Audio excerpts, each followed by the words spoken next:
Hello दोस्तों, कैसे हो आप सब। हमारी यूजीसी नेट की सीरीज़ चल रही है। इसमें पहले 7 कॉन्सेप्ट 7 वीडियो बना चुके हैं। आज हमारा 8वां लेक्चर है, पार्ट 8 है। आज हम जो ये लेक्चर नंबर 8 है, इसमें हम डिस्कस करेंगे कुछ इंपॉर्टेंट क्वेश्चंस पर। क्वेश्चंस जो हैं लिए गए हैं, टॉपिक है हमारा इकोनॉमिक्स, और टॉपिक इकोनॉमिक्स का जो सब फील्ड होगा वो हमारा होगा forms of market. Forms of market में हम डिस्कस करेंगे। आज हम टोटल 12 क्वेश्चंस देखेंगे जो प्रीवियस एग्जाम से लिए गए हैं क्वेश्चंस।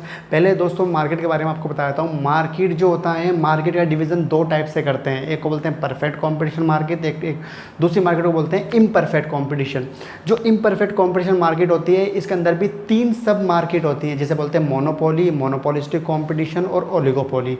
मतलब एक परफेक्ट कंपटीशन मार्केट है आपकी, और इसके अलावा 3 हैं, एक है मोनोपोली, एक ओलिगोपोली और एक मोनोपोलिस्टिक कंपटीशन। तो इस तरह से हम कह सकते हैं टोटल 4 फॉर्म ऑफ मार्केट होती हैं।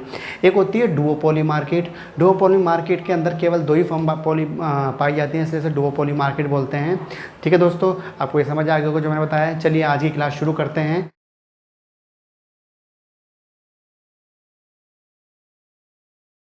चलिए दोस्तों क्वेश्चन देखते हैं। पहला क्वेश्चन क्या कहता है आज का।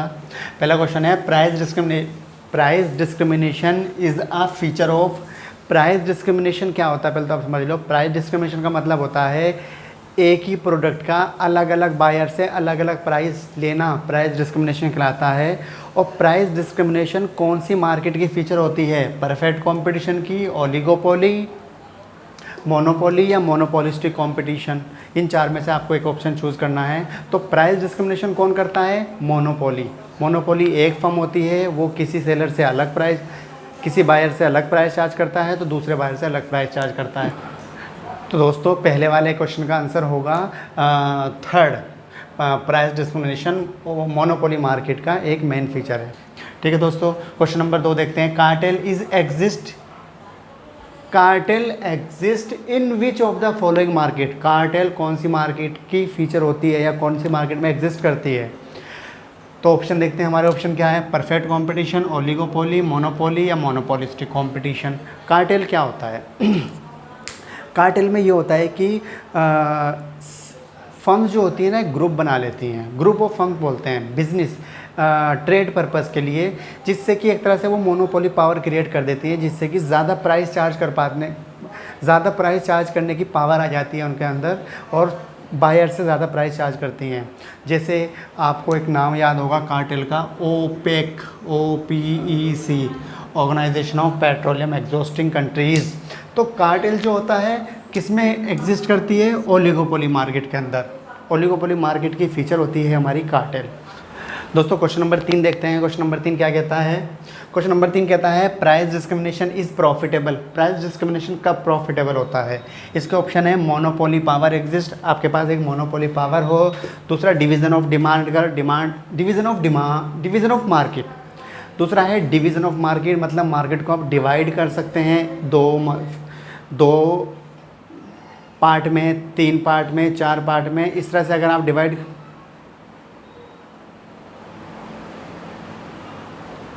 आप मार्केट को डिवाइड कर सकते हैं 2 पार्ट में, 3 पार्ट में, 4 पार्ट में, डिवीज़न ऑफ मार्केट। तीसरा बोला है different shape of demand curve. Demand curve की शेप अलग अलग होनी चाहिए। डिमांड कर्व की शेप का मतलब है यहाँ पे इलास्टिसिटी ऑफ डिमांड, मतलब डिमांड कहीं इलास्टिक होनी चाहिए, कहीं इनइलास्टिक होनी चाहिए। और चौथा है तीनों ही शामिल होना चाहिए, 1 2 3 तीनों फीचर होने चाहिए। तो बताइए आप इसका ऑप्शन क्या होगा? दोस्तों प्राइस डिस्क्रिमिनेशन प्रॉफिटेबल होगा जब मोनोपोली पावर भी होनी चाहिए, ये बात भी सही है। आपका डिवीज़न ऑफ मार्केट भी होनी चाहिए, मार्केट डिवाइड कर सके, एक जगह मोनोपोली पावर है और एक जगह कंपटीशन है। तीसरा डिमांड कर्व की शेप अलग होनी चाहिए। मोनोपोली मार्केट के अंदर इनइलास्टिक डिमांड कर्व होता है और जहाँ कंपटीशन होता है वहाँ पर इलास्टिक होता है। तो तीनों ही फीचर होनी चाहिए, तो इसलिए इसका आंसर है 4। क्वेश्चन नंबर 3 का आंसर होगा 4। Chamberlain is concern with. Edwin Chamberlain जो है वो professor Edwin Chamberlain Harvard university के प्रोफेसर थे। इन्होंने 1933 में एक बुक पब्लिश की थी। बुक का नाम था the theory of monopolistic competition. तो जो प्रोफेसर चैम्बरलिन है, इनको मोनोपोलिस्टिक कंपटीशन मार्केट का पिता भी कहा जाता है या फिर डेवलप करता भी, मतलब इनको ना इसका फादर भी कहा जाता है मोनोपोलिस्टिक कंपटीशन मार्केट का। तो मैंने बता दिया आपको monopolistic competition, monopoly no, oligopoly no, monopolistic competition yes. तो आप याद रखना प्रोफेसर चैम्बरलिन जो हैं वो मोनोपोलिस्टिक कंपटीशन के साथ इनका रिलेशन है या संबंध है। ठीक है दोस्तों, क्वेश्चन नंबर 5 देखते हैं। The cornu model, cornu model, cornu कौन थे? एक cornu French mathematician and economist थे। ये फ्रांस के थे, मतलब फ्रेंच थे और मैथमेटिशियन भी थे और इकोनॉमिस्ट भी थे। इन्होंने क्या किया था, जो ये कोर्नो थे इन्होंने 1838 में एक मॉडल पब्लिश किया था जिसे कोर्नो मॉडल के नाम से हम जानते हैं। कोर्नो मॉडल किसके साथ इसका रिलेशन था? मोनोपोली के साथ, मोनोपोलिस्टिक कंपटीशन के साथ, ओलिगोपोली के साथ या डुओपोली के साथ? दोबारा समझो, कोर्नो मॉडल कोर्नो बताते मैंने कौन थे। कोर्नो का एक मॉडल है जिसे कोर्नो मॉडल बोलते हैं हम। मोनोपोली, ओलिगोपोली, मोनोपोलिस्टिक कंपटीशन या डुओपोली? दोस्तों इसका आंसर है डुओपोली, क्योंकि इन्होंने जो मॉडल बनाया था उसमें एजम्पशन ली थी कि देयर आर 2 फर्म्स ओनली, और डुओपोली का मतलब होता है केवल 2 ही फर्म हो मार्केट में, जबकि डुओपोली एक मोनोपोली का पार्ट ही माना जाता है। तो आपको आंसर देना है डुओपोली, और अगर यहाँ पर ऑप्शन डुओपोली नहीं होता तो फिर हम आंसर मानते हैं ओलिगोपोली, करेक्ट।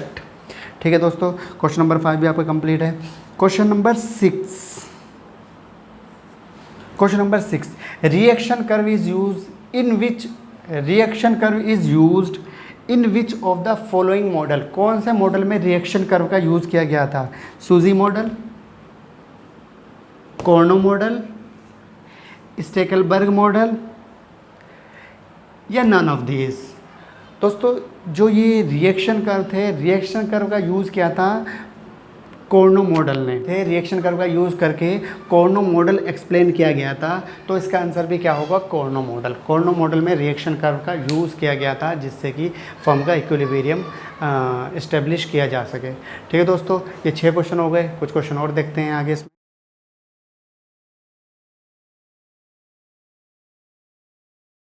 चलिए दोस्तों क्वेश्चन नंबर 7 देखते हैं। क्वेश्चन नंबर 7 क्या कहता है? क्वेश्चन नंबर 7 है हमारा, सूजी किंग डिमांड कर्व, सूजी किंग डिमांड कर्व, सूजी king demand curve is based on the following.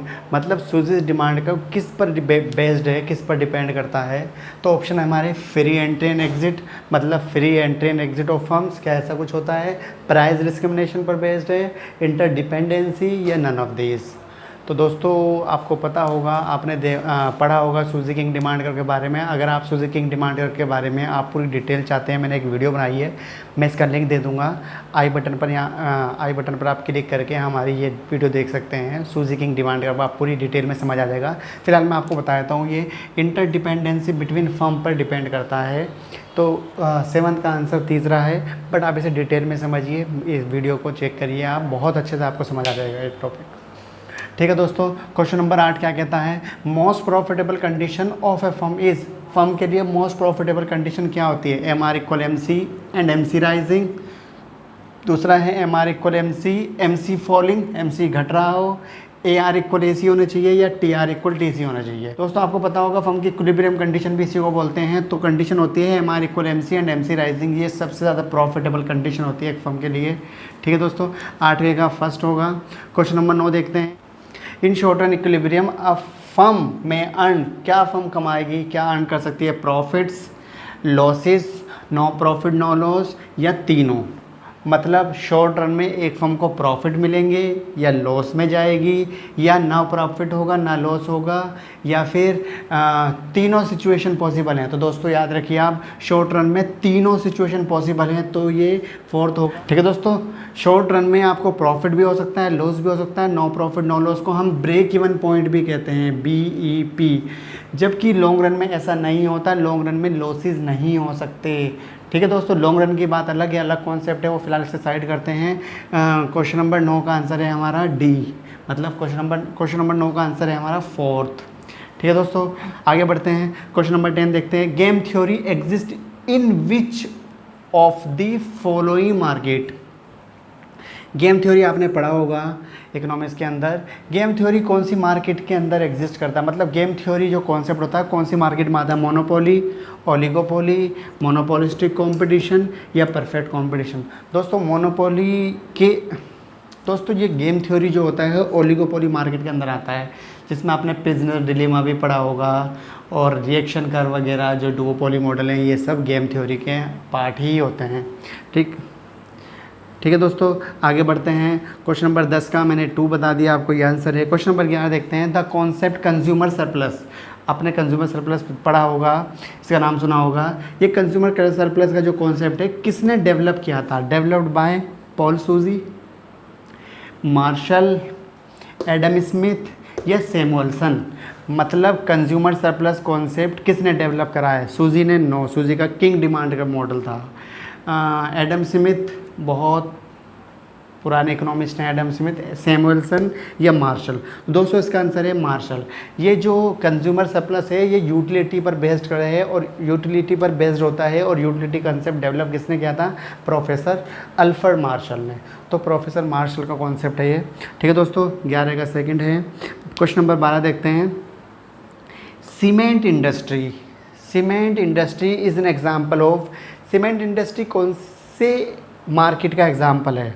Oligopoly, monopoly, monopolistic competition या परफेक्ट कंपटीशन। देखो सीमेंट इंडस्ट्री में क्या होता है, सीमेंट इंडस्ट्री में आपने कुछ बड़ी फर्म्स देखी होंगी, जैसे अंबुजा, बिरला, एसीसी, तो इस तरह की कुछ ना बड़ी फर्म्स हैं, फ्यू बिग फर्म्स। ठीक है दोस्तों, और सबका सीमेंट ना लगभग होमोजीनियस है प्रोडक्ट, मतलब प्रोडक्ट होमोजीनियस है।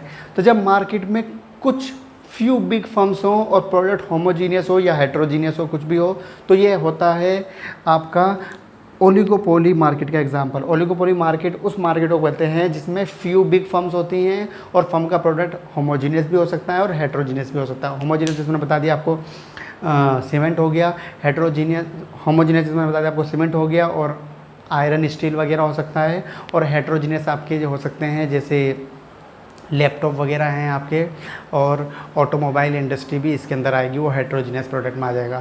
ठीक है दोस्तों, और आपका जो ये टेलीकॉम इंडस्ट्री है ये भी ओलिगोपोली मार्केट का ही एग्जांपल है। ठीक है दोस्तों, आज हमने ये 12 क्वेश्चन पर डिस्कस किए थे। 12 क्वेश्चन मैंने आपको समझाने की कोशिश करी है, उम्मीद करता हूँ आपको ये समझ आए होंगे। इन क्वेश्चन की तैयारी कीजिए, प्रिपरेशन कीजिए अच्छे से। आज की वीडियो में इतना ही, जल्दी नए टॉपिक के साथ, नए वीडियो के साथ मैं फिर से हाजिर होऊंगा। दोस्तों आपको कोई सुझाव हो या कोई आपका डाउट हो तो हमें कमेंट कीजिए, हम उसका आंसर देने की कोशिश करेंगे। आज की वीडियो में इतना ही, बाय बाय।